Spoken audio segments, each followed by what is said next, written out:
पांडव ऋषि कौन थे? पौराणिक कथा। त्रेता युग में भगवान के दो अवतार हुए, पहला राम और दूसरा परशुराम। परशुराम के पिता जमदाग्नि ऋषि की कामधेनु गाय को उनके ही साड़ू राजा सहस्त्रार्जुन चुरा कर ले गया।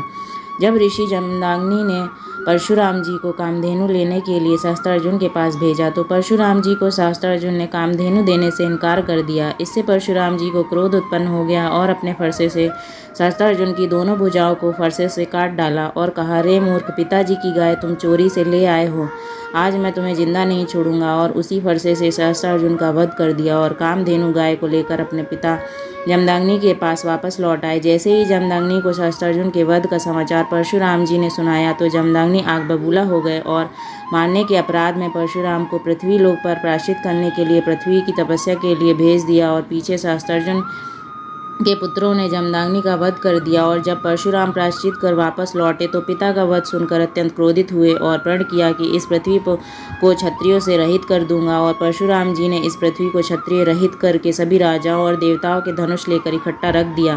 कहते हैं कि उन तमाम धनुष के बोझ से पृथ्वी और शेषनाग जी दबने लगे और दोनों स्त्री और बालक का रूप बनाकर परशुराम जी के पास आए और कहने लगे, हे प्रभु, यदि ये सब धनुष राक्षसों के हाथ लग गया तो इस पृथ्वी पर महा अनर्थ हो जाएगा। यही सोचकर मैं और मेरा बालक दोनों दुखी हैं और हमें कोई आश्रय भी नहीं देता, क्योंकि ये बालक बहुत चंचल है। प्रभु, मुझे अपने यहाँ आश्रय दीजिए। परशुराम जी ने स्त्री और बालक को अपने यहाँ आश्रय दिया और कहा कि तेरे इस चंचल बालक की हर प्रकार की गलती को हम क्षमा कर देंगे। एक दिन परशुराम जी कहीं चले गए तो बाल रूपी शेष जी ने वहाँ पर रखे सारे धनुष को तोड़ डाला। सिर्फ शिव जी का धनुष ही बचा। और जब परशुराम जी आए तो देखा कि यह बालक शिव के धनुष को छोड़कर बाकी सारे धनुष तोड़ डाला है। परशुराम जी काफ़ी विस्मित हुए परंतु क्रोध नहीं किया। तब शेष जी ने अपना रूप दिखाया और कहा कि त्रेता युग में भगवान विष्णु का अवतार अयोध्या में राजा दशरथ के यहाँ रामचंद्र जी के रूप में होगा और वे ही इस धनुष को तोड़ेंगे। हे प्रभु, उस समय हमारी आपकी वार्ता होगी जब श्री रामचंद्र जी धनुष को सीता स्वयंवर के समय तोड़ेंगे।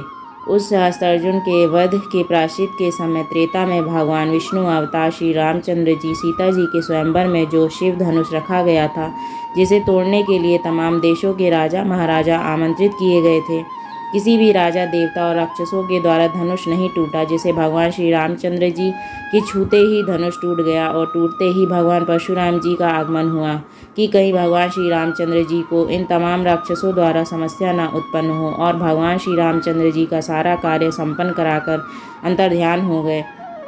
एक समय की बात है जब महर्षि तांडव नामक जंगल में तपस्या कर रहे थे तो वहाँ के राजा मंदराचल के राज्य में चोरी हो गई और वहाँ के सिपाहियों ने चोरों का मुकाबला किया तो चोर तांडव वन में महर्षि के आश्रम में पहुँचे और सारा धन महर्षि के आदेश पर आश्रम में रखकर भाग गए। और जब राजा के सिपाहियों ने मांडव ऋषि से चोरों के बारे में पूछा तो महर्षि चुप रहे। तब सिपाहियों ने महर्षि को बांधकर राजा के पास ले गए और सारी व्यथा राजा को बताया। राजा ने उसी समय महर्षि का सर काट देने का आदेश दे दिया और कहा कि नगर के चौराहे पर इस पाखंडी मुनि का सर काट दो ताकि इस राज्य में कभी कोई चोरी ना कर सके। सेनापति सिपाहियों के साथ मांडव ऋषि को नगर के चौराहे पर ले जाकर सूली पर चढ़ाकर सर काट दिया।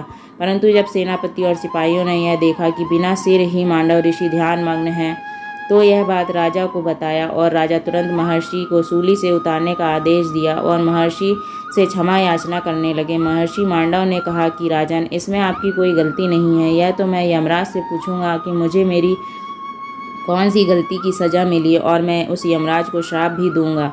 उसी त्रेता युग में भगवान राम वन गमन के समय महर्षि मांडव अयोध्या से प्रयाग होते हुए चित्रकूट के दंडक वन की तरफ जा रहे थे। तभी आकाशवाणी हुई कि हे मुनिवर, आप जिस प्रयोजन से भागे जा रहे हैं वह प्रयोजन सफल हुआ और भगवान नारायण यानी भगवान विष्णु राम रूपी मनुष्य अवतार में पिता द्वारा आदेशित 14 वर्ष का वनवास व्यतीत करने जा रहे हैं। उस समय ऋषि मांडव उत्तर प्रदेश के प्रतापगढ़ जिला अंतर्गत आ गई ग्राम सभा के रामघाट नामक गांव के समीप सई नदी के तट पर पहुंचे थे और वहीं पर अपना आसन लगाकर तपस्या में लीन हो गए और प्रभु राम के आने का इंतजार करते रहे। और भगवान राम अयोध्या से जब चले तो सई नदी पार कर ऋषि मांडव आश्रम के पास उत्तर प्रदेश के प्रतापगढ़ जिला अंतर्गत आ गई ग्राम सभा के रामघाट नामक गांव ऋषि मांडव को दर्शन देते हुए श्रृंगेरपुर पहुंचे। आज भी ऋषि मांडव का सिर नहीं है और उत्तर प्रदेश के प्रतापगढ़ जिला अंतर्गत आगई ग्राम सभा के रामघट नामक गांव के समीप सई नदी के तट पर बिल्कुल खुले ही बिना सिर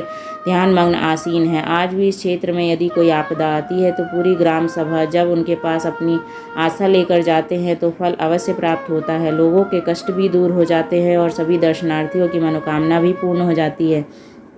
ऋषि मांडव के दर्शन मात्र से ही मनुष्य के सारे कष्ट दूर हो जाते हैं। ऐसे महान तपस्वी ऋषि को हम बारंबार प्रणाम करते हैं जो इस पृथ्वी पर दैत्यों, राक्षसों और नाना प्रकार के दानवों से अपने तप बल से सिर न होते हुए भी लोगों की मनोकामना आज भी पूर्ण कर रहे हैं।